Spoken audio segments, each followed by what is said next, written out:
Good evening. Good evening. Well, we open the Infinite Way work on a new continent, or rather on another continent. And you know how interesting it is to see how this work has gone from a local work in one city to spread itself over the entire globe except South America. There are a few students in South America, but it cannot ever be a widespread work there. But otherwise it is spreading itself very widely around this hemisphere. It would be an interesting question to ask why this is so. What has made this Infinite Way message spread this way, since it has no organization to do it. It has no big publishing houses. It has no financial background. In fact, it has no finances at all to finance it. It finances itself day by day and provides for its daily needs. And that is all the finances that the Infinite Way has.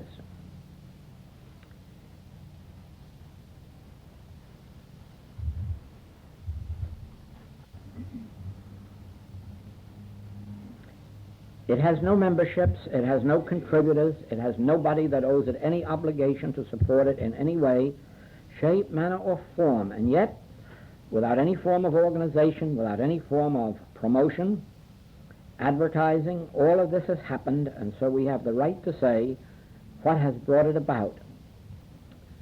When The Infinite Way, that is the book The Infinite Way, was written, I thought of it as bringing about my retirement from active work.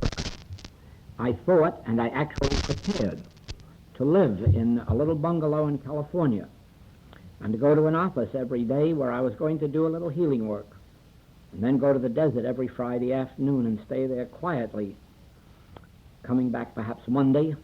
And this is the way I visualized my life after the book The Infinite Way was written and published. And instead of that, this has happened, that whereas I had never expected to teach, people began coming to me and asking for teaching. And whereas I had never lectured, I was invited here and there to lecture, not only in our own city, but in other cities, and so began this work. As I have watched it unfold, my observation is this. There is something about the Infinite Way that is unique, that is, in our age and in our Western world. And that is this. It encourages us to bring God into our experience as an experience. It does not encourage us to talk about God or to preach God or to write about God. But almost every page of the writings, almost every tape, is an invitation to experience God. There is, first of all, the revelation that God is an experience, and that God is an experience that we can achieve. Strangely enough, it does not start out by saying that there is a God or trying to prove it.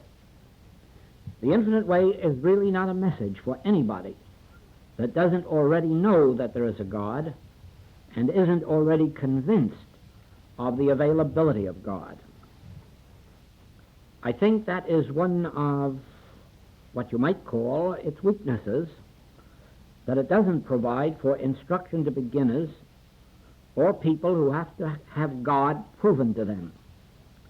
It starts out as a teaching only for those who are already convinced of God, and more than convinced of God, convinced of the availability of God in our individual experience, even if they have not yet achieved the realization. In presenting this idea, it has evolved that it is necessary that the Infinite Way be understood as having two parts. One, the letter of truth, and second, the spirit or consciousness of truth. The letter of truth is only valuable in one way and for one purpose, and that is as it may lead to the God experience or to the Christ experience. In and of itself, the letter of truth does not heal anybody or reform anybody or correct or enrich anybody. The letter of truth is used only as a stepping stone, as a preparatory step to that which does change our experience. I will illustrate that. An Infinite Way treatment whether we are treating now along the lines of health supply, family peace, national peace, or international, capital and labor peace, whatever the subject of our treatment may be, we will divide it into two parts. The first, which is the letter of truth, of which we really expect nothing in the way of results. We expect it only to lift us into an atmosphere where we can be ready for the second part of the treatment, which is receiving within us the Word of God, receiving within us the Word of God, which really does the work. Our principal point is that it is the Word of God that is quick and sharp and powerful, not the word of man, not the treatment that man gives, not the thoughts that a man thinks or a woman. It has nothing to do with any truth that you or I may know intellectually. It is the Word of God which really performs the miracles of changing lives from sickness to health, or from poverty to sufficiency, or from unhappiness to happiness, or from incompleteness to completeness. So that in one way or another we must prepare ourselves so that we can receive that word which is uttered within us.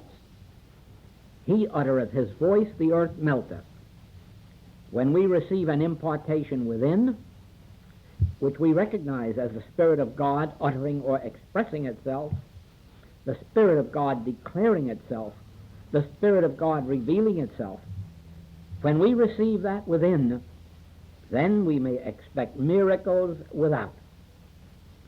Without this, we are as tinkling cymbals.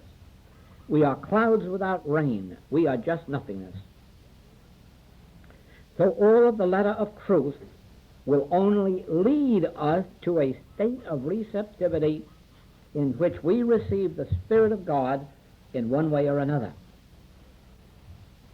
Our letter of truth differs from that of any metaphysical presentation that there is in the world at the present time, completely so, because our treatment is never, and remember that I say never, never given to a patient, never given to a person. We never, under any circumstance, treat anybody. We do not even treat animals. We treat only ourselves. We never declare a treatment in the form of you are spiritual, or you are perfect, or he is, or she is, or it is. Never, never, under any circumstances. A prayer or treatment takes place within ourselves and is never projected thought into the consciousness of anybody, at any time, under any circumstances. This is important. This is very important. We never address a treatment to any person. We never name any name. We never take the name of a disease or a condition into our treatment. Never. Our treatment takes this form. We will assume for the moment that you have asked me for help and that you have said that you have a physical claim. Remember, I do not know your name, and I'm not going to ask you your name. I do not know the nature of your claim, and I'm not going to ask it. Please remember that, because that is the position you must assume in this work. If you receive a telegram saying, "Give me help," and there is no name signed, that does not concern you one bit. And that did happen this week from New Zealand, a cablegram just saying help. If you should receive a telephone call and do not recognize the voice, and it just says, "I want help," it makes no difference to you who it is or whether the help they want is physical, moral, mental, or financial. All that has nothing to do with you. Why? Because you are not going to treat them, and you're not going to treat them for anything. You are going to start in this wise. The first word that you will speak or think is the word God. And you will never change that treatment. God is. And this is not a formula. So even when you hear it again on a tape or read it, do not try to use this as a formula, because all treatments must be spontaneous. The treatment that may have saved someone from death yesterday might prove worthless today, even with a little cold, because we do not live on yesterday's manna. We do not use yesterday's treatments. We do not think of yesterday's thoughts. Every time a call is made upon us, our answer must be spontaneous. In other words, it must be original. It must be something that hasn't come to us before, unless in a different way. And so we will start with the word God. And you will now see that I am treating myself on the subject of God, which means I am knowing the truth. But I am not knowing the truth about you or your claim. There isn't any truth about you or your claim. There is only a truth about God. What is the truth about God? God is infinite. God is omnipresence. God is omnipotence. God is omniscience. God is the only life of individual being. There is no other life but God, therefore there is no such thing as a you. There is only God expressing its own self infinitely, individually, exclusively, and God is the life of individual being. Therefore God is all life, and God is the life of all. Yes, error sometimes claims to have a law, doesn't it? Like the law of infection or the law of contagion or the law of heredity. But God is the only law. And God is the only lawgiver. Therefore all law is spiritual. There are no mental laws with power. There are no material laws with power. God is spirit. Law is spiritual. Therefore there can be no law of sin, no law of disease, no law of lack, no law of limitation. There just cannot be such a thing. Of course, if you read the papers, this isn't true, because there are medical laws, there are laws of economics, there are laws of human relationships, there are laws of matter, there are even mental laws. But according to this, our letter of truth, these aren't laws at all, they are beliefs. They are superstitions. They are forms of ignorance. Somebody entertains a belief that there is such a law, a claim that there is such a law, but actually there isn't. Since God is infinite, and since God is the only lawgiver, God must be the only law. Therefore, the only law operating in consciousness is spiritual law. Here we come to another thing. All of these errors of human experience claim to be power. Something claims that it can destroy life. Something else claims that it can destroy body. Something else claims that it can destroy sanity. Now, what is the truth? Well, the truth is God. God is the only being. God is infinite. God is the only power. Therefore, there is no power in any effect. So whether you are dealing with germs, or whether you are dealing with bombs, or whether you are dealing with brains, the answer must always be the same. There is only one power, and that power is spiritual. Here I must bring to your attention a very important teaching in the message of the infinite way. We do not have God as a power over error, nor do we have truth over error, nor do we have God power over something else. In the infinite way, we do not use truth to overcome error. We do not use God or even pray to God to overcome evil. We do not even think of God as a power that can overcome evil. Our concept of God is as infinite being, infinite power, infinite presence. And therefore there exists no other power upon which God could operate. This is important. because otherwise you are a house divided against yourself. If you believe that God is a power that will do something to some other power, you are setting up a second power, and thereby you are going to maintain and sustain that power within yourself, whereas otherwise it has no existence. The infinite way rests squarely on this principle that we do not overcome sin or disease or lack or limitation, that we realize the infinite nature of God and let these illusory beliefs disappear of their own nothingness. In other words, 2 times 2 being 4 does not operate to destroy 2 times 2 is 5, because 2 times 2 are not 5. Therefore, they do not have to be destroyed. Nor does 2 times 2 is 4 have to do anything to 2 times 2 is 5, because there is no 2 times 2 is 5. So when you recognize 2 times 2 is 4, the belief that 2 times 2 is 5 no longer comes into your consciousness. When you have accepted God as an infinity of omnipresence, then all of these 2 times 2 are 5s do not come into your experience, and those that are presenting themselves to you are automatically nullified, not because God is doing something to them, but because nothing can exist in the presence of truth but truth itself. In thy presence is fulfillment. When Christopher Columbus sailed across the Atlantic Ocean, he did not change a flat universe into a round one. He merely demonstrated that the world is not flat, it is round. When we have what is called a healing, we haven't really healed sin or disease or lack at all.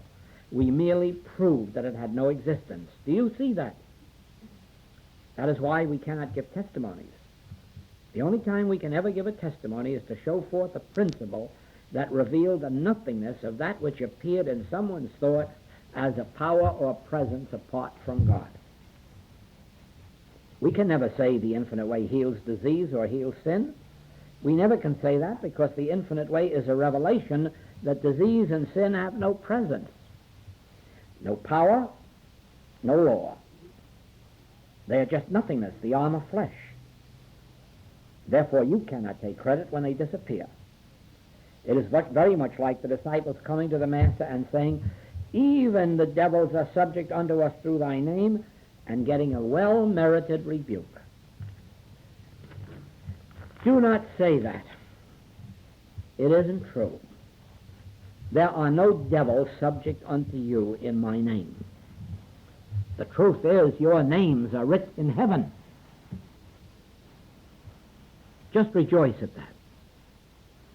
So it is with us. Just rejoice that you are having revealed to you that God constitutes your being. That is all. You have no power over error. God has no power over error, because there is no error aside from what we erroneously assume. You would rejoice if you could witness the different ways in which human relationships have come up for what we call healing, where some individual or some organization or some evil state of thought claimed to have power, and then just all of a sudden faded out like the nothingness that it really is. When faced with the realization of one presence, one law, not 2,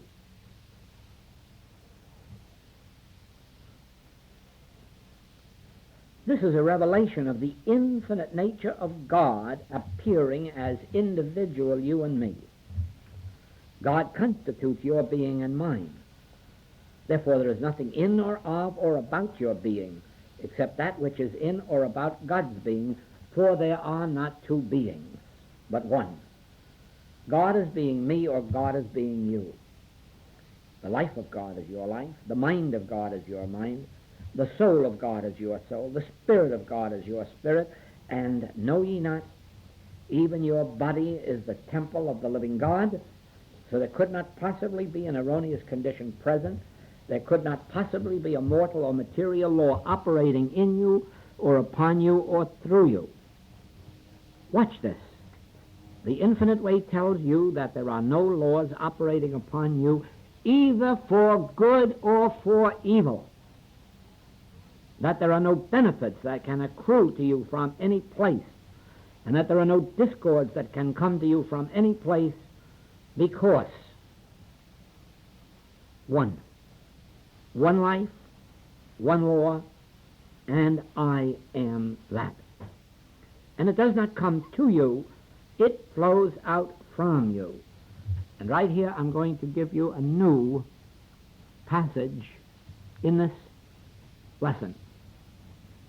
Because on top of this lesson that we are hearing on oneness, it will help you to remember that to the illumined consciousness, darkness and light are one. You do not overcome darkness with light. Darkness has no existence as an entity.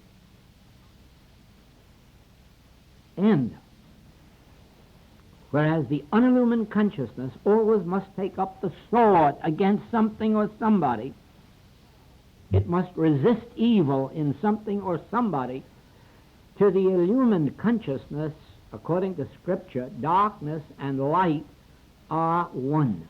And remembering this will help you to settle into your meditation and stop the effort at trying to make darkness disappear and light appear.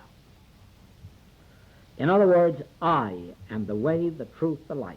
I am the law, and therefore it all flows out from us, never acts upon us.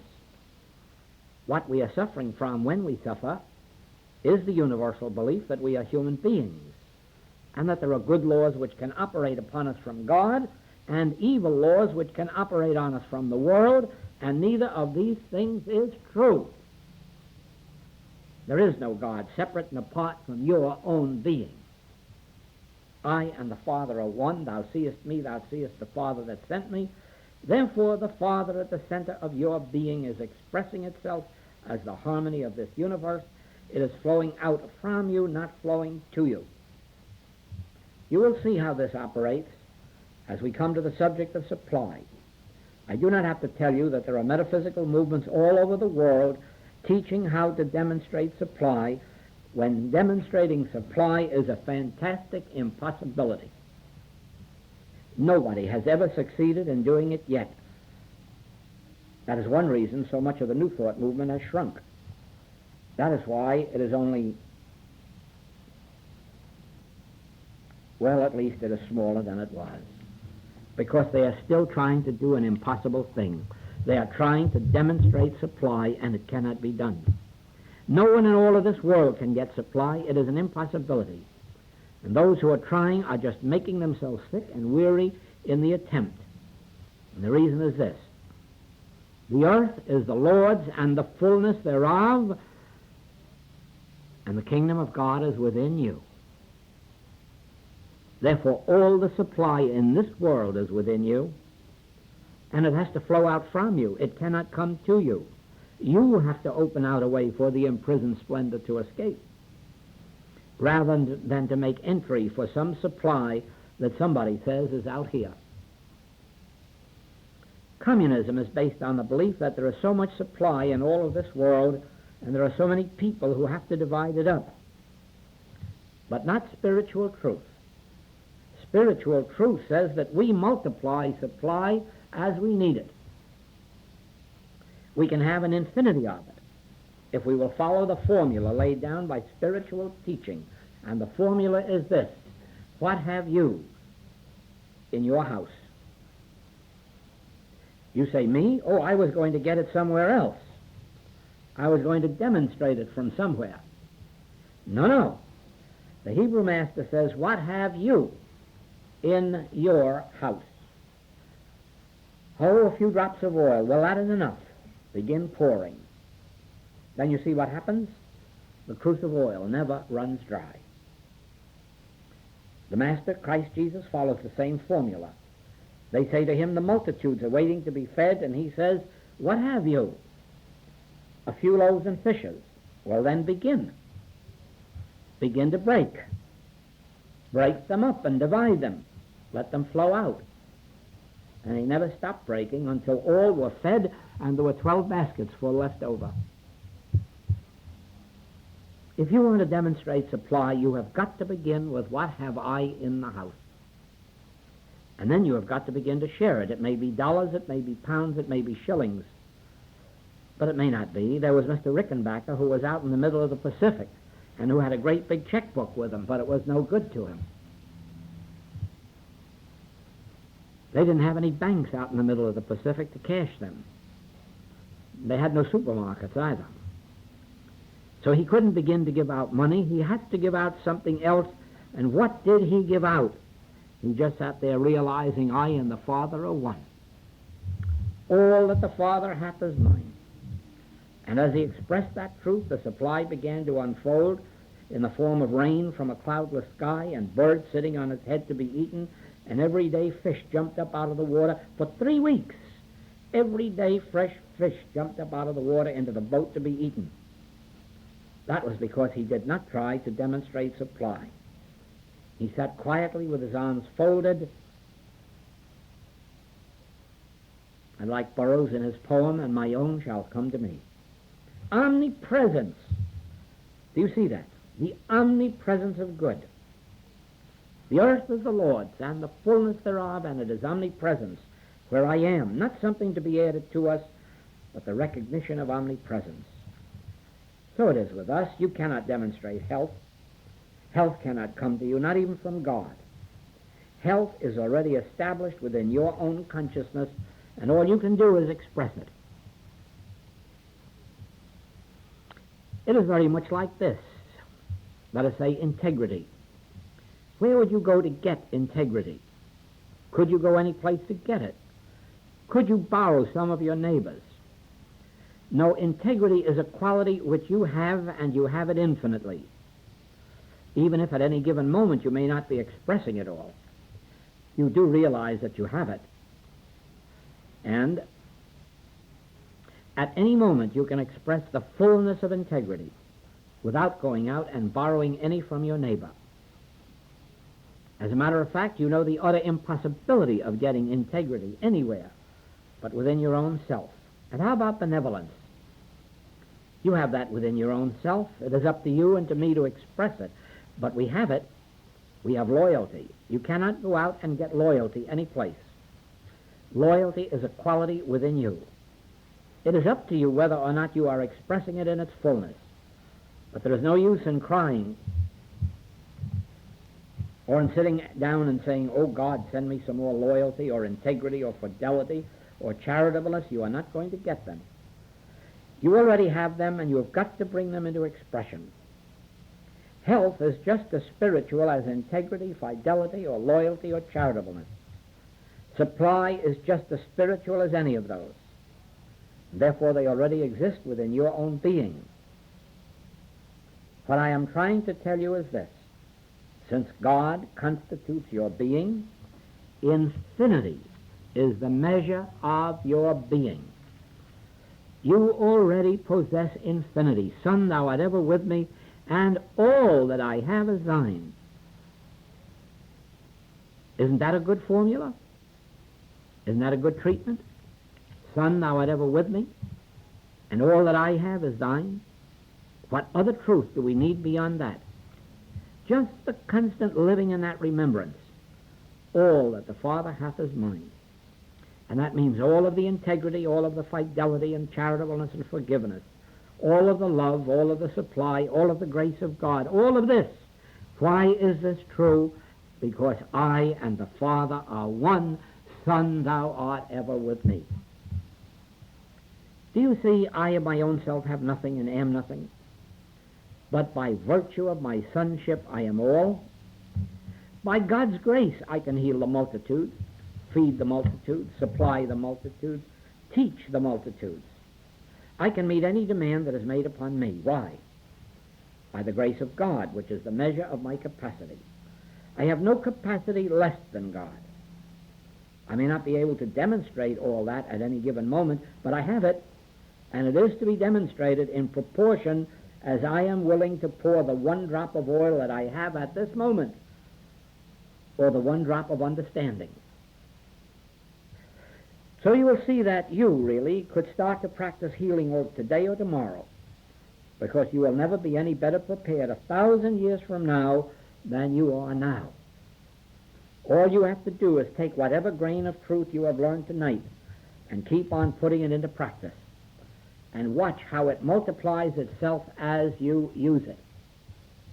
If you never had a lesson after tonight, you would still have enough for the rest of your life, because all you would have to do is to begin to treat in the manner that I am showing you here tonight, and you would watch the rest of it unfold and multiply from within yourself.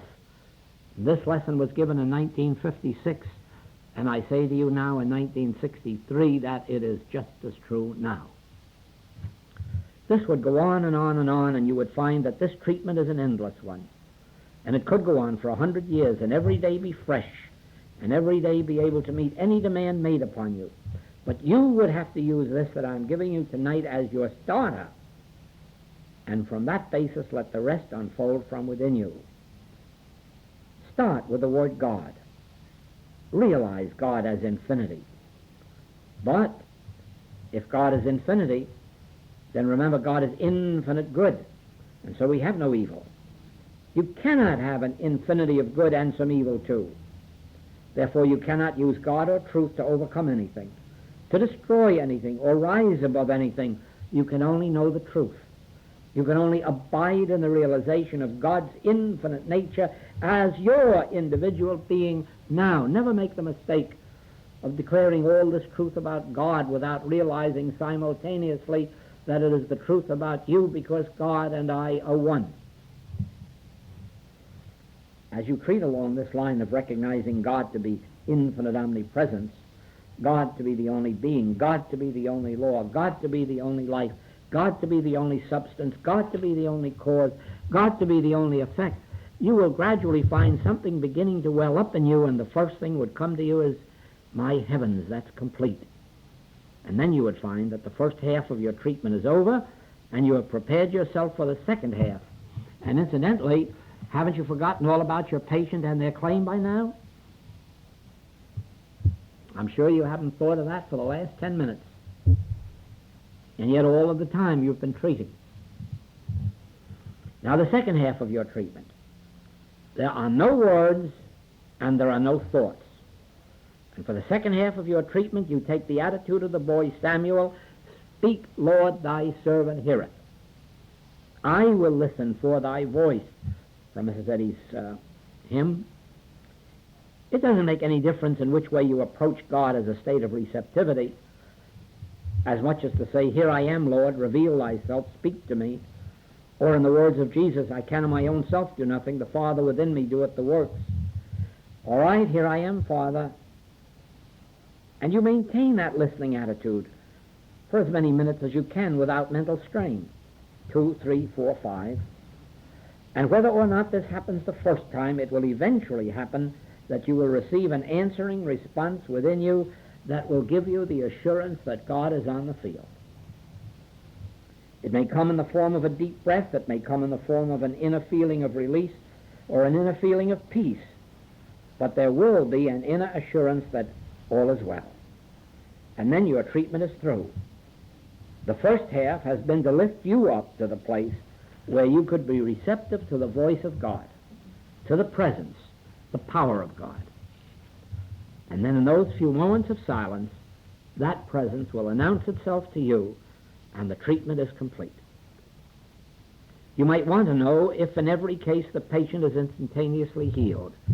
Not at all. Not at all.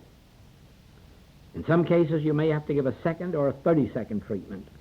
And in some cases you may have to do it all over for a year or 2 or 3. And there are reasons why everyone does not respond instantly to this work. First of all, the major responsibility is with the practitioner.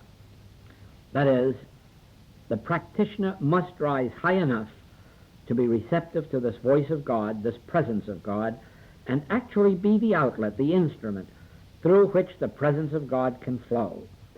So the major responsibility is with the practitioner up to that point. As to whether the healing takes place instantly or whether it is slow, or whether it takes a long, long time, depends on a dozen different circumstances.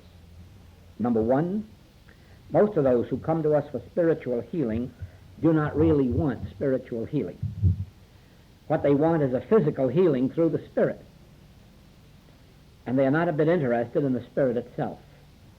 And they block their own healing thereby. That is like the Master telling the Hebrews, I fed you yesterday. What are you here for today? Oh, they're hungry again. Aha, what you want is the loaves and fishes then, not the principle that I tried to give you yesterday. I tried to give you the principle, but you weren't interested. You were interested only in being fed.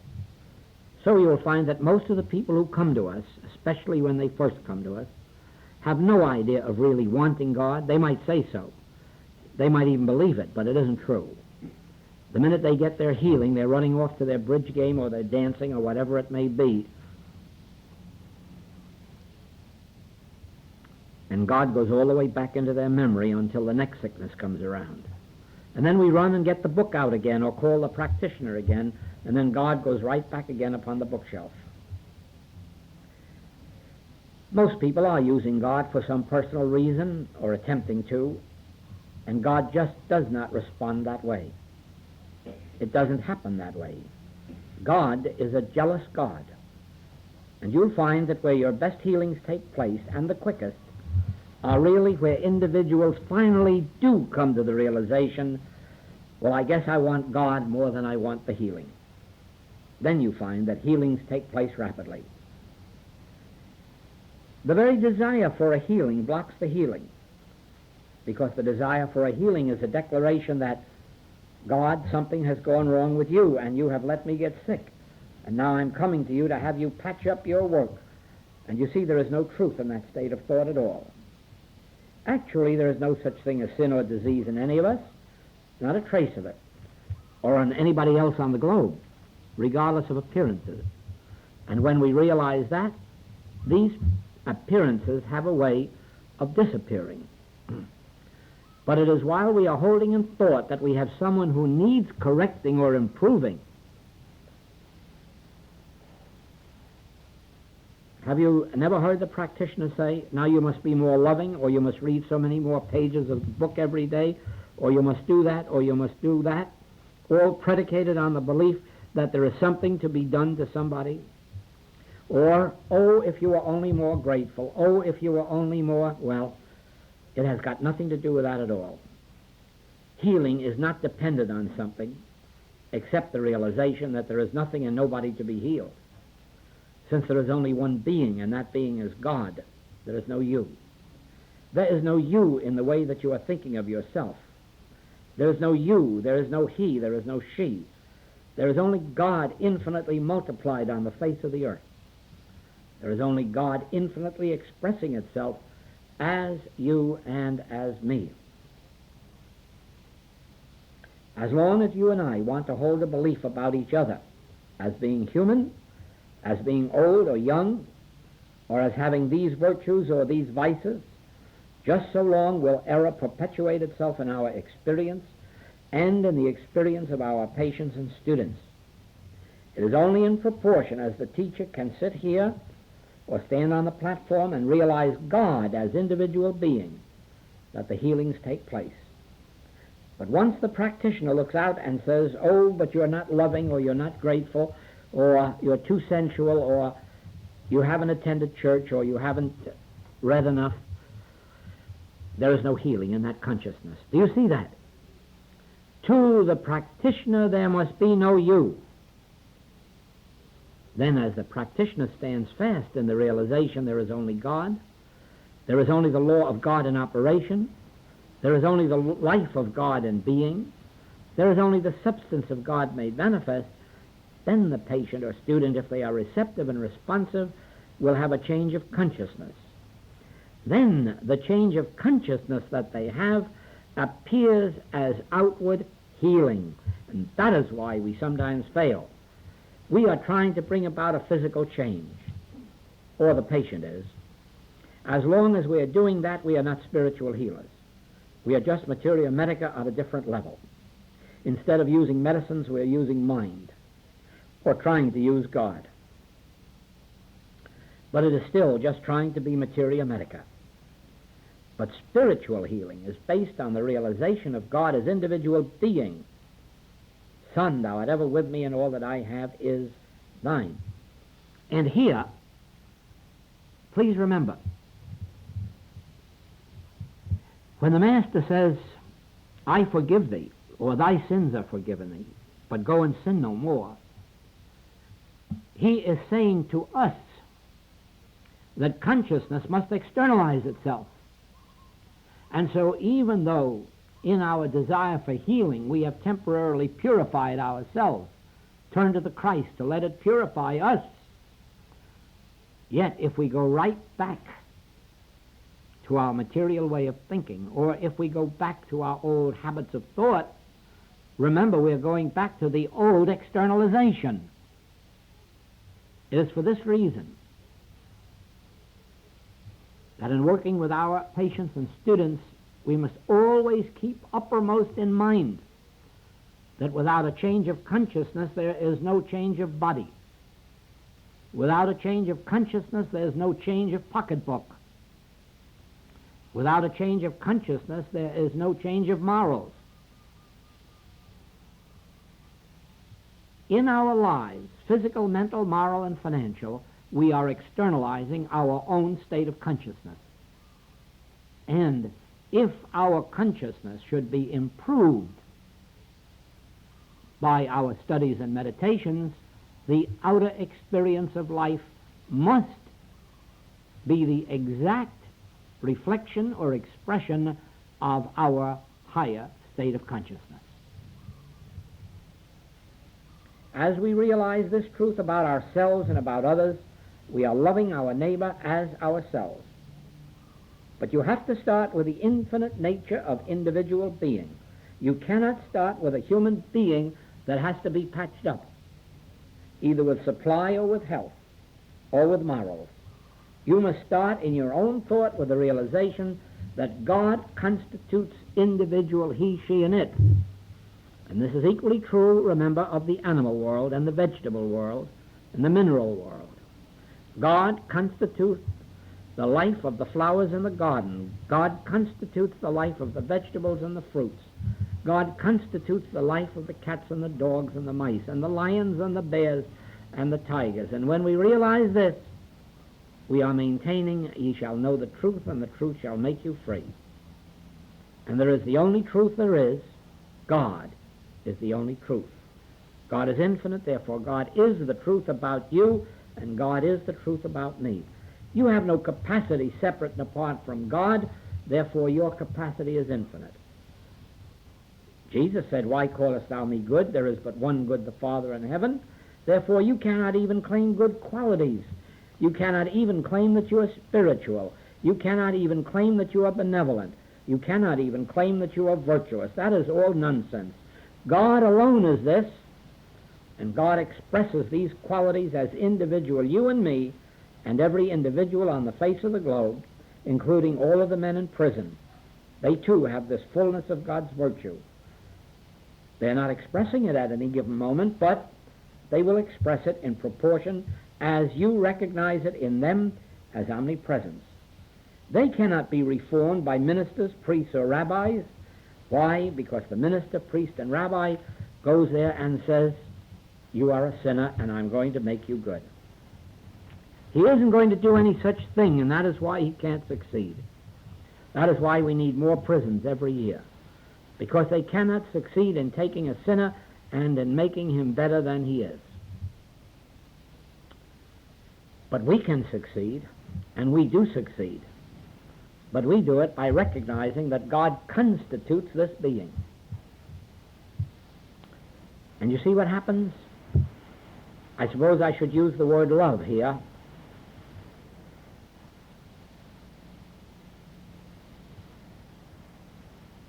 It is very easy to be popular. And I said this to a class in New York recently, that whereas Dale Carnegie gives a whole course in how to be popular, we can learn it in 5 minutes. I can tell you the secret of how to be popular in 5 minutes. So popular that you won't know what to do about all the good invitations that will come to you.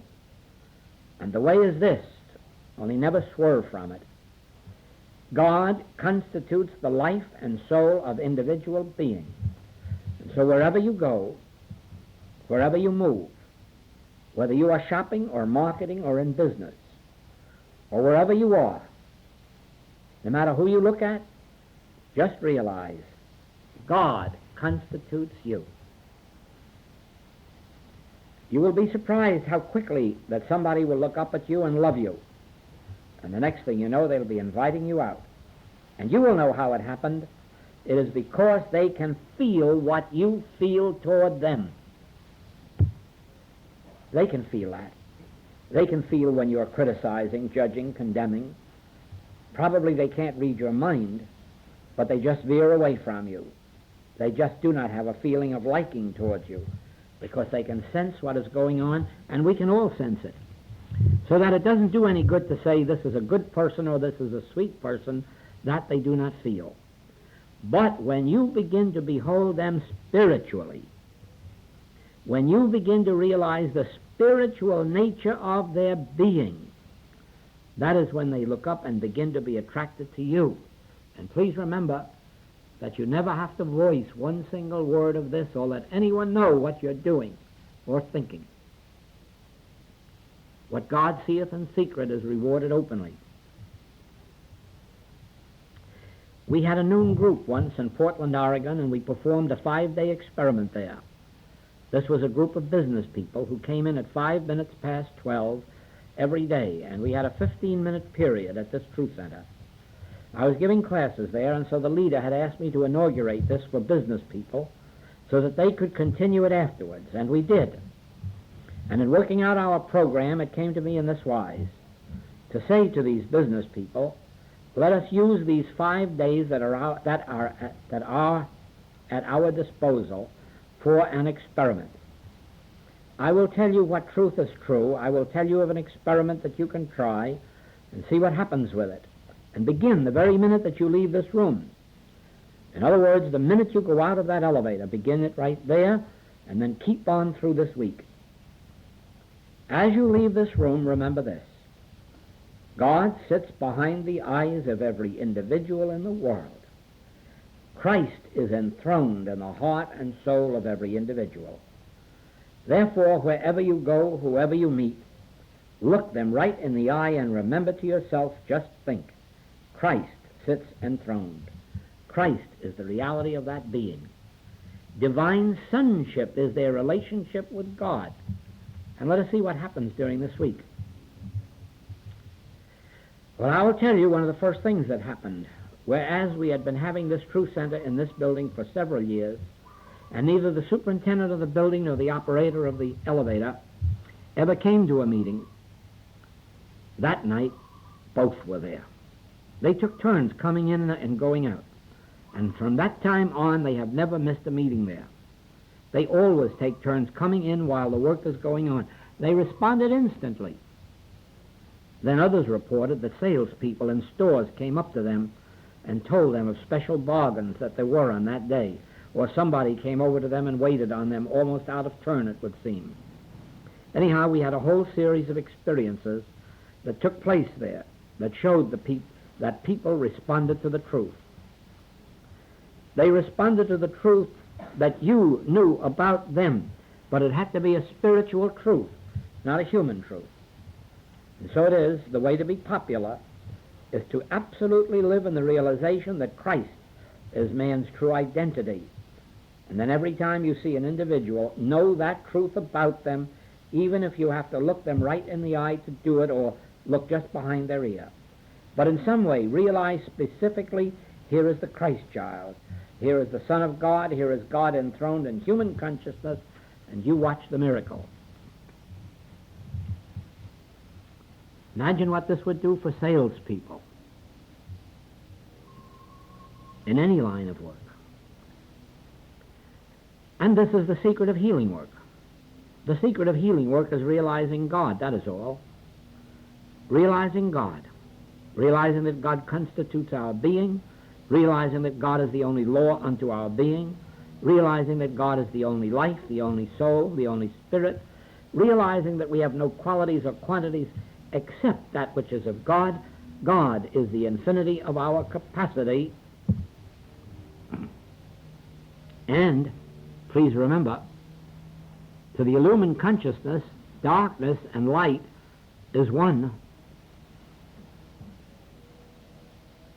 There should never be any question in your mind when your eyes are closed as to what you should do or what you should think or what you should declare, because you are not there to do anything to anybody or to anything.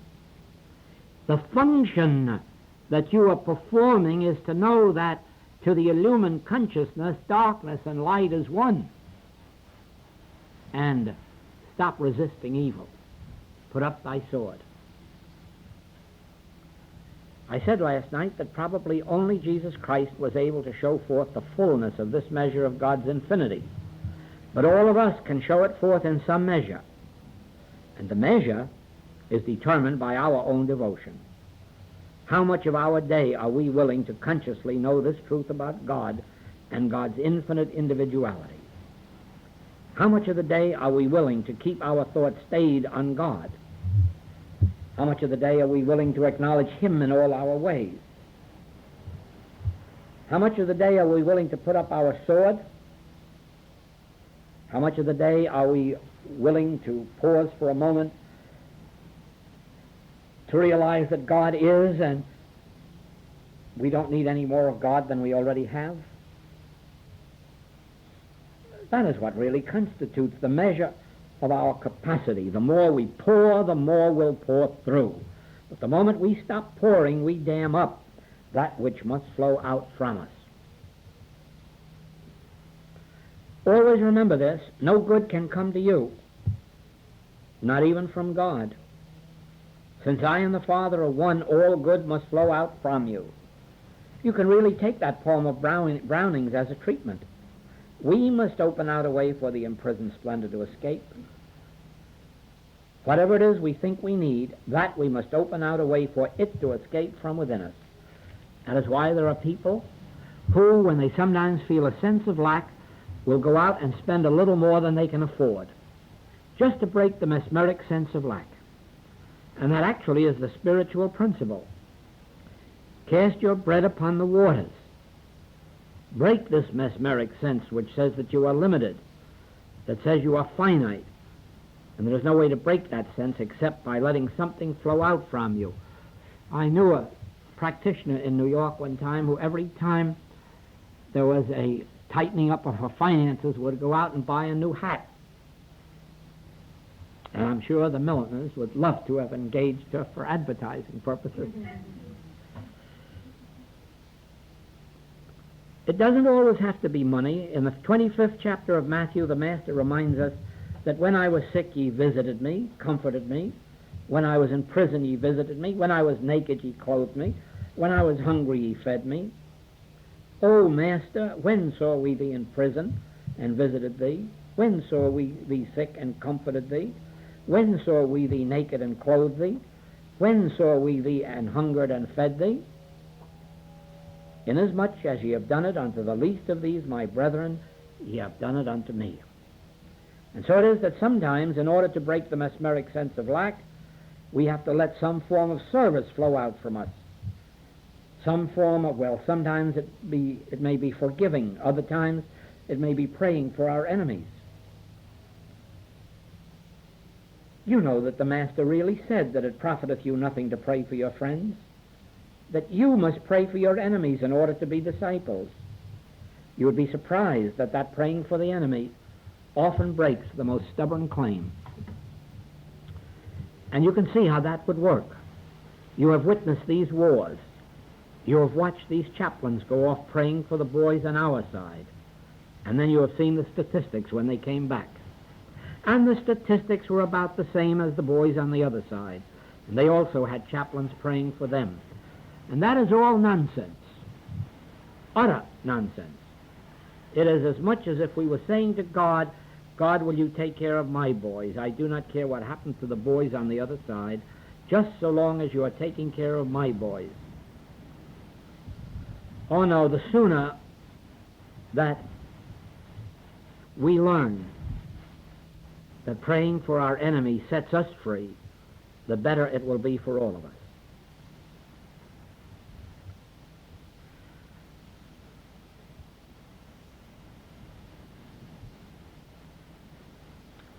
In the same way, instead of entertaining human thoughts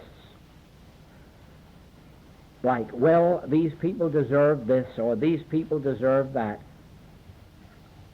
why not, Father, forgive them, for they know not what they do? Watch the difference that that attitude makes in our minds, in our souls, and finally, in our bodies. Now,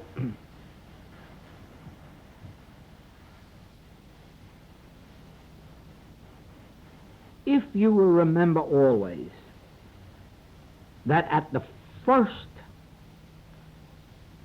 sign of discord or inharmony touching your consciousness, whether it pertains to your own affairs or those of someone else, with the very first moment, remember to impersonalize it, and remember that this is nothing more nor less than hypnotism producing pictures, none of which has substance, law, or reality, none of which is person, place, or thing. Never forget that the degree of your ability to impersonalize and nothingize, as we were taught in the 1959 work, this determines the degree of your healing consciousness. Because this universal claim that God is a power over error will stop your healing work in a moment, in a flash. In one way or another, you must come to the consciousness of not taking up the sword, of not resisting evil, because of your ability to abide in the realization, God. Thank you.